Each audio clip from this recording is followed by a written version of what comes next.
From the News Channel 5 Network, this is SportsLine.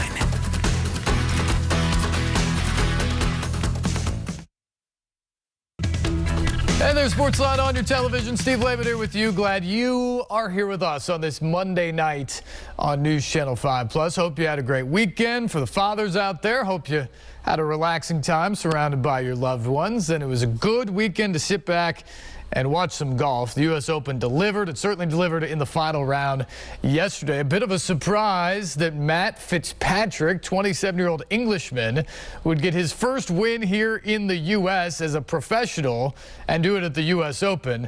And it's kind of a remarkable story. 9 years ago, he came over and at the country club in Brookline, Massachusetts, won the U.S. Amateur as an 18-year-old. 9 years later, he comes back to the country club and becomes the second male golfer ever, joining Jack Nicklaus, to win the U.S. Amateur and the U.S. Open at the same course. It's his only professional win in the United States, and he does it in a major championship. And it was impressive because the final round was stellar. And there were a bunch of guys who had their shot. Scotty Scheffler got off to a really hot start on Sunday. Will Zalatoris was in the mix throughout. Rory made a little bit of a run there. There were a few other guys that made brief blips up the radar or up the leaderboard. But at the end of the day, it was Fitzpatrick who hit 17 of 18 greens in regulation. Nobody in the last 30 years has done better than that in the final round at a major. It was excellent marksmanship.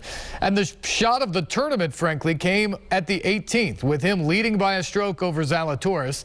Zalatoris on the green, or in position to hit his way onto the green, I should say. And he's in the bunker, in some trouble there. And he's able to hit this absolutely beautiful shot out of the bunker to get himself up and down, to get himself to a par. And so Zalatoris had a birdie to force a playoff, but 13 feet, certainly not a gimme, and he was unable to hit it. And so Fitzpatrick wins. It was a very, very impressive day by a guy who hadn't been in that position before. And so many times we see these guys that haven't been in the position before. When they are finally there, they shrink from the moment. We kind of joke down in the sports office when we're watching these majors on Sundays how many times you get those guys up on the leaderboard and it gets to the 12th, the 13th, 14th, somewhere on that back nine, and they realize the position they are in on the leaderboard, and all of a sudden you watch their game, it's the old beep, beep, beep. You know, it's like the construction truck or the garbage truck backing up because they shy away from the pressure. You are all alone out there. It is just you. Your caddy's there, but he's not making any shots. And you've got to live up to that moment. And so many times, the pressure's just too much for these guys. They can play great for 54, maybe even 63 holes, but to get it to 72 and get it across the finish line is really difficult.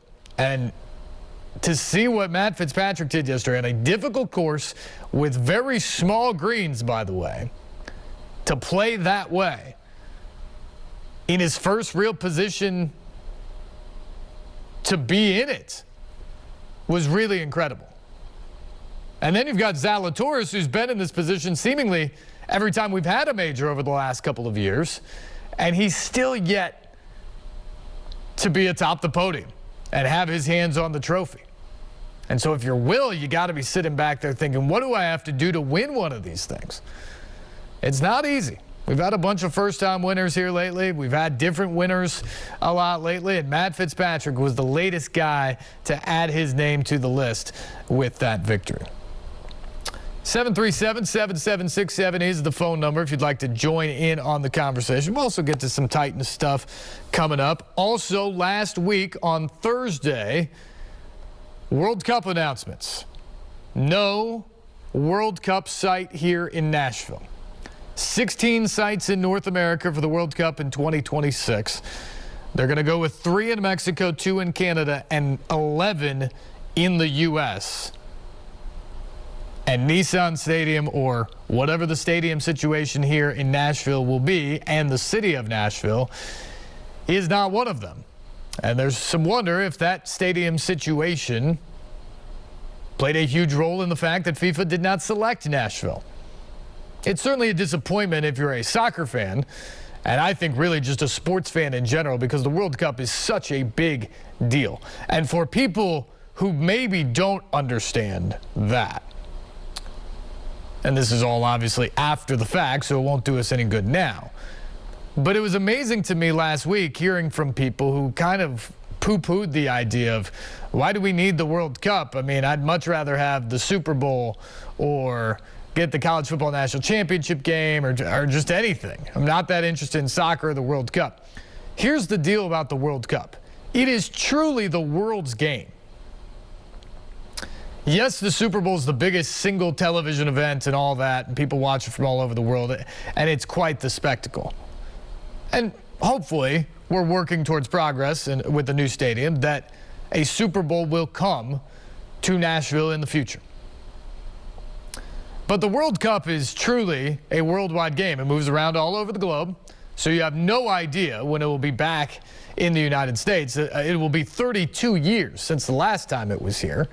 So just going by that, maybe in the 50s, you might see it back in the U.S. again. But it's probably going to be a significant while. And if you're Nashville, here is what would have come with it. Enormous global advertisement of people watching you host an event like this.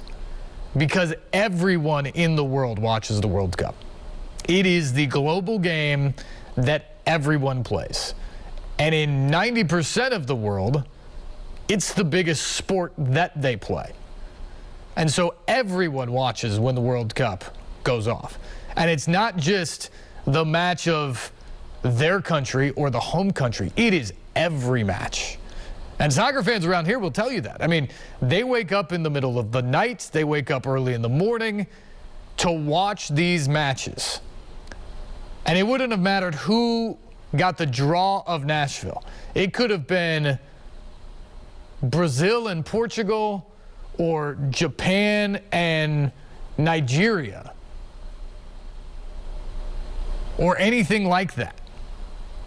It did not have to be the United States. The entire world would have been watching those matches on that day. And they would see the colors of downtown Nashville, and they would see the Broadway Strip and everything that comes with that. And it would have been a global advertisement for a city that certainly prides itself on tourism and attracting people to come here and be a part of our culture and see what makes this city so special. And let me tell you, while Nashville has come a long way in terms of recognizability and what people think of it over the last 10, 15, 20 plus years, it has a ways to go on the global scale. Just 4 years ago, when the Titans played over in London, an English-speaking country that is, you know, as much like us as any place on the globe besides maybe Canada, I went out to do some stories about how the Brits and the people in London perceived American football, if they knew anything about the Titans. And one of the questions was, what do you know about Nashville? And I talked to people from all over. I mean, Germany, Australia, South Africa, Londoners themselves. And pretty much only the Londoners knew anything about Nashville. Everybody else was kind of like, huh? The German lady guessed whiskey, so I guess that's maybe something. But for the most part, it was kind of an obscure city for them to be asked in the middle of a street in downtown London. That's what a lot of the world still thinks. You know, New York City may be known, Chicago, LA, they may be known. Nashville, not to the same extent. And that is what was missed by this opportunity last week. And I do think we'll never get this exact answer. And I asked Scott Ramsey, we'll hear from him coming up on the program as well, the president of the Nashville Sports Council. We'll never get the direct answer from FIFA on what was the difference between the 11 U.S. cities they chose and Nashville. But to that point, a lot of the cities that were chose are bigger markets, significantly. And they have a global brand because they've been huge markets for a long time, whether that's New York or Philadelphia or Atlanta or Miami or Dallas or LA or San Francisco, Seattle. I mean, those places have been known worldwide for quite some time in a way that Nashville hasn't. So I think that was working against Nashville from the beginning. But the way you overcome that is you throw an incredible party, an incredible atmosphere, which we know Nashville would do. That will never be up for dispute. The track record precedes itself with every major event that it has hit a home run.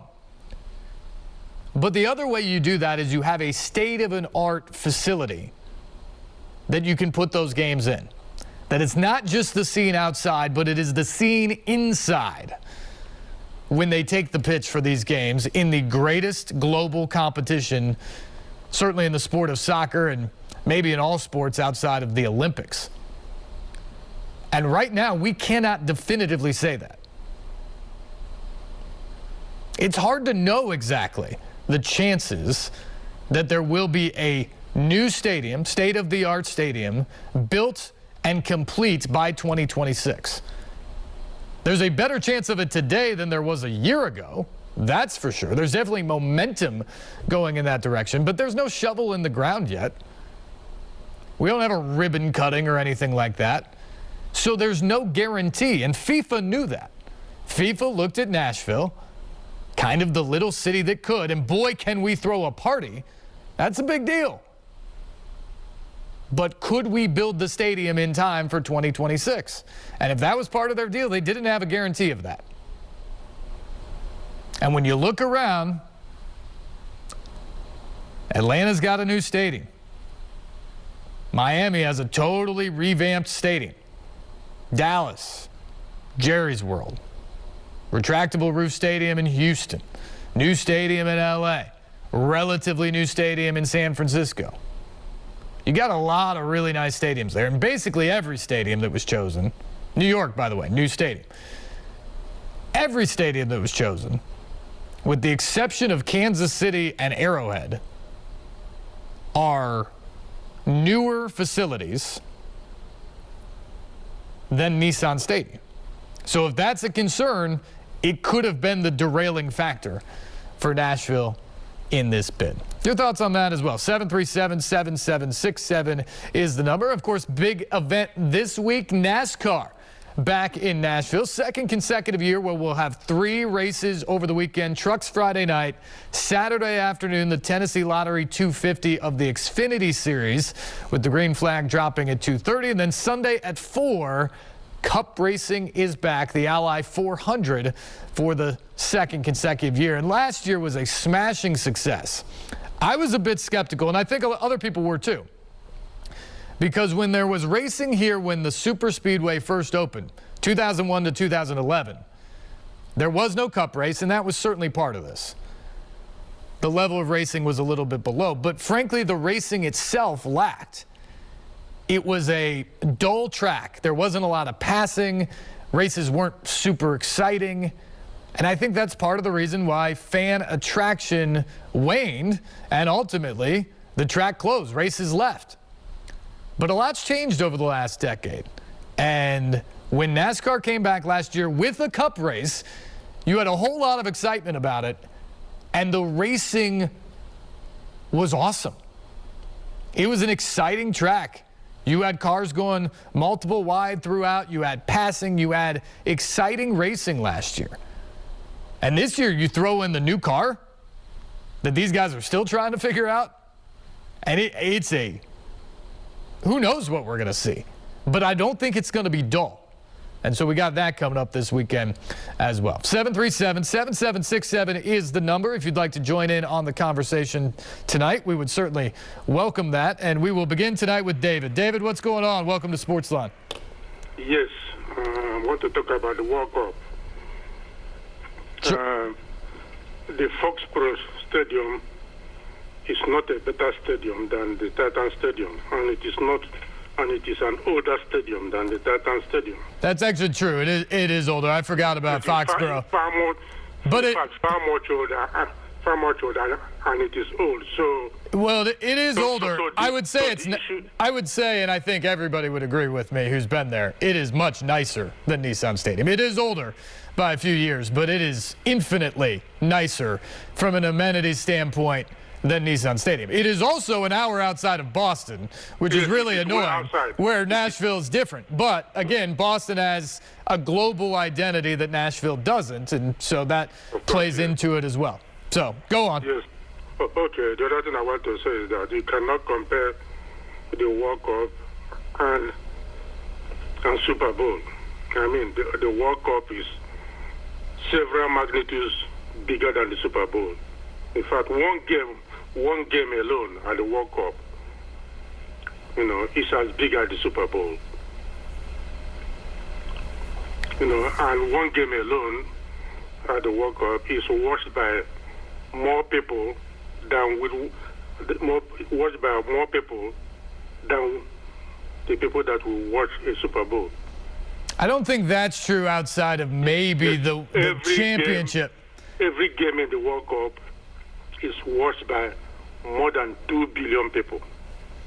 More than 2 billion every game at the World Cup.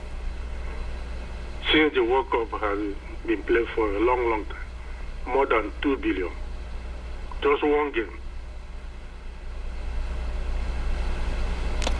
I'm looking that up right now. Because every person tunes in.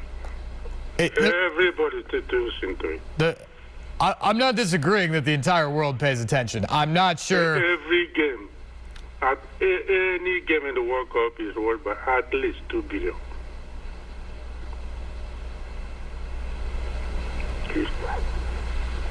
Okay. Do you have any other thoughts on that? No. Will I look this up? No. Okay. I'm sure about that. All right. Well, thanks, David. We appreciate the call. Because it doesn't matter who is playing. They want to watch it because they want to discuss it. Well, I agree with that for sure. And you cannot, yes. And you cannot be left out. Being left out of not watching a game, it's more like, it's more like you will be ridiculed because you can't enter into any argument about the game if you didn't watch it.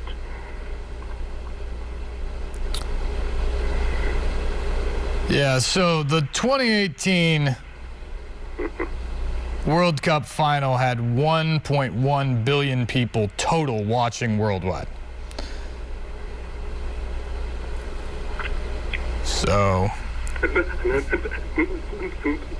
is the one that they will ascertain. But every person in every country where football, soccer is played, what is it? Yeah. Well, I mean, we can quibble over this. It's kind of fun to actually look it up. But there's no question that the World Cup final dwarfs the Super Bowl. I'm not sure every single game, and I'm trying to find that exactly, but it's not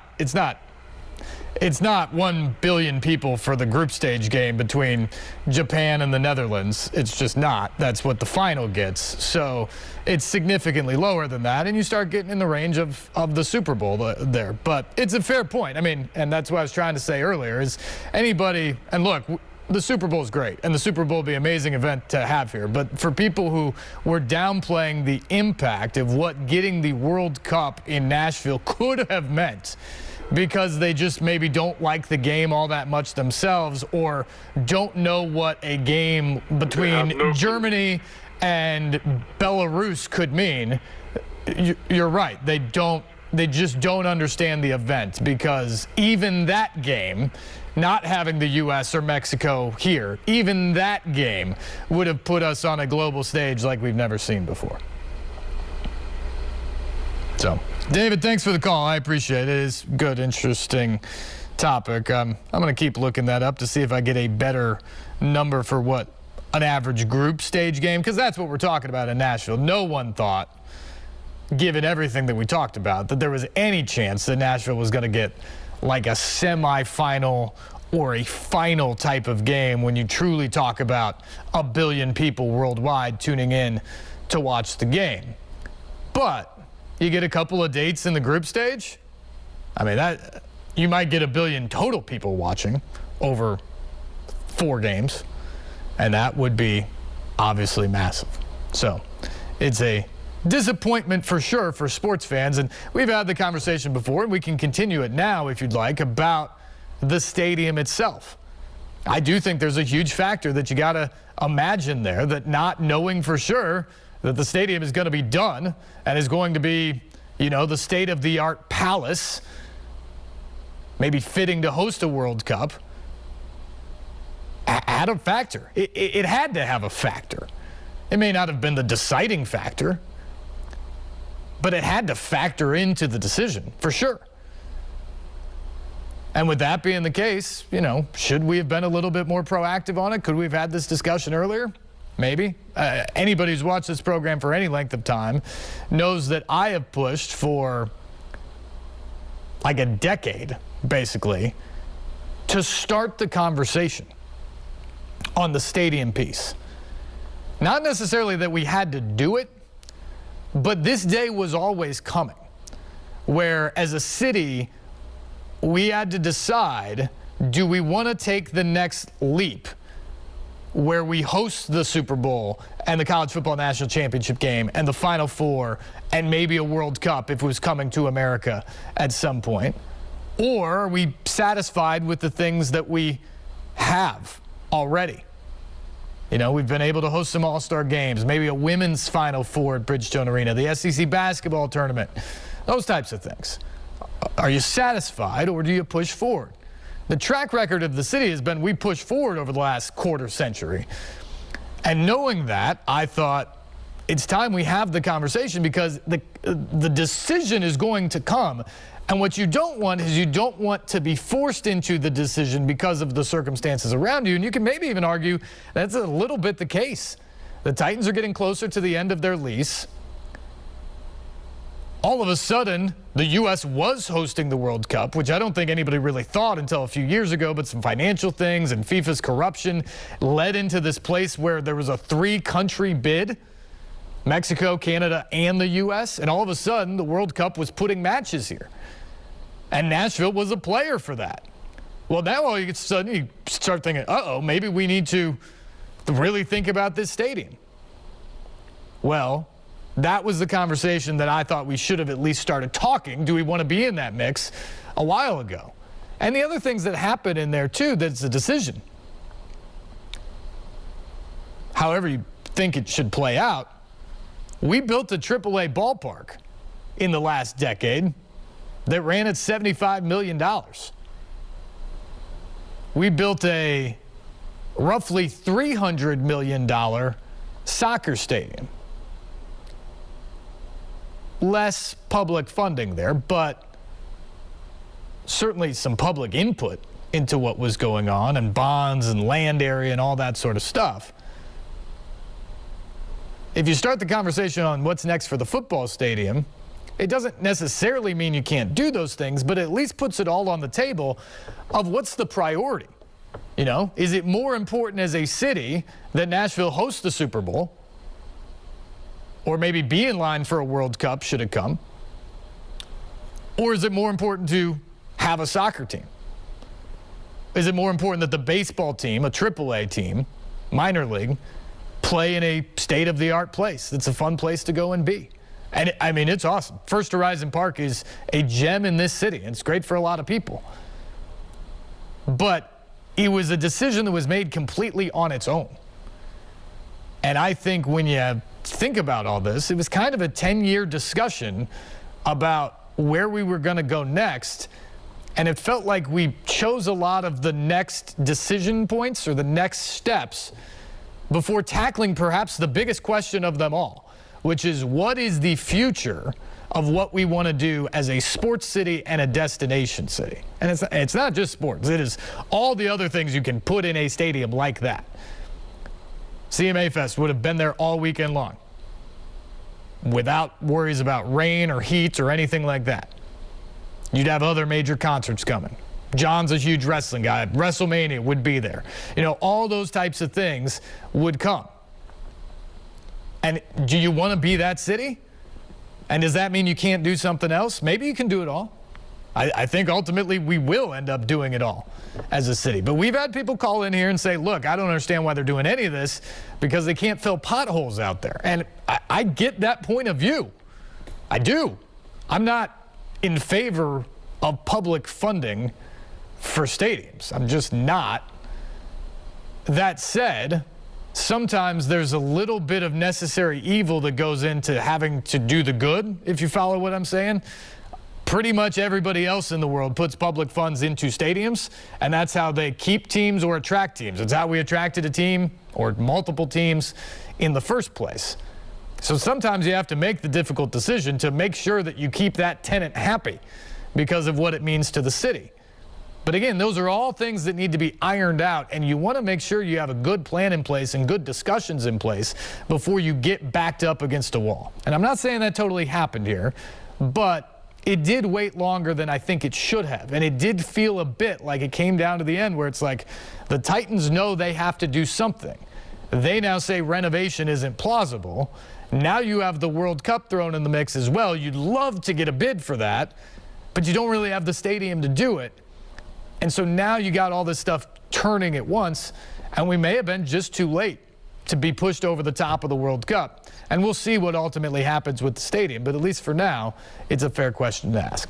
737-7767 is the number. We will take a break. We are running behind, but more of your phone calls, plus much more to discuss here tonight. This is SportsLine on News Channel 5+.